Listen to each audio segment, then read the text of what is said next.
প্রথমে আমি মোমোর জন্য নিয়ে নিলাম একটি বোলে 1 কাপ পরিমাণ ময়দা, স্বাদ মতো লবণ। এই দুটোকে আমি ভালো করে একটু চামচ দিয়ে মিশিয়ে নিলাম। দিয়ে দিব 1 টেবিল স্পুন তেল। এটাকে আমি হাত দিয়ে মিশিয়ে নেব, এটা যেন ভালো করে ময়দার সাথে মিশে যায়। এখন আমি নর্মাল টেম্পারেচার থাকা পানি দিয়ে দিবে একটু, তারপরে একটি ডো তৈরি করে নিলাম।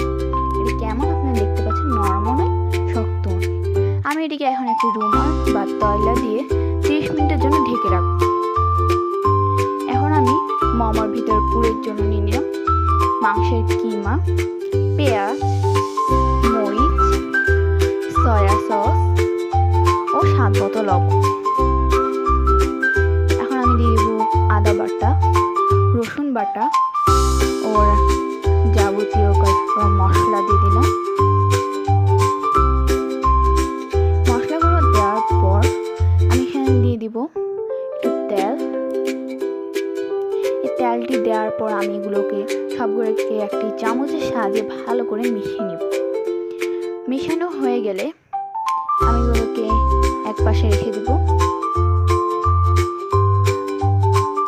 এখন 30 মিনিট পর আমি ওই ডোটি নিয়ে নিলাম, দেখতে পাচ্ছেন কেমন হয়েছে।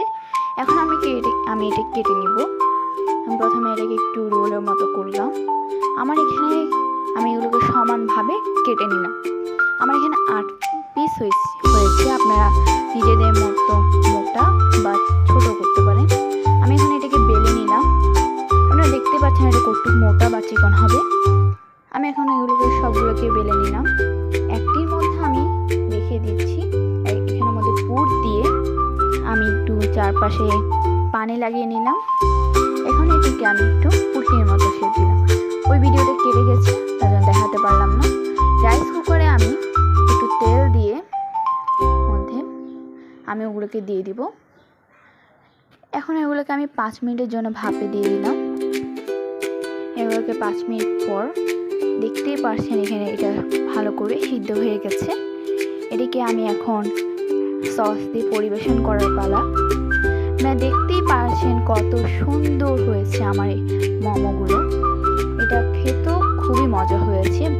আপনারা অবশ্যই ট্রাই করবেন এটা যেন সস দিয়ে খেতে। সস ছাড়া এটা ভালো এত স্বাদ পাওয়া যাবে না।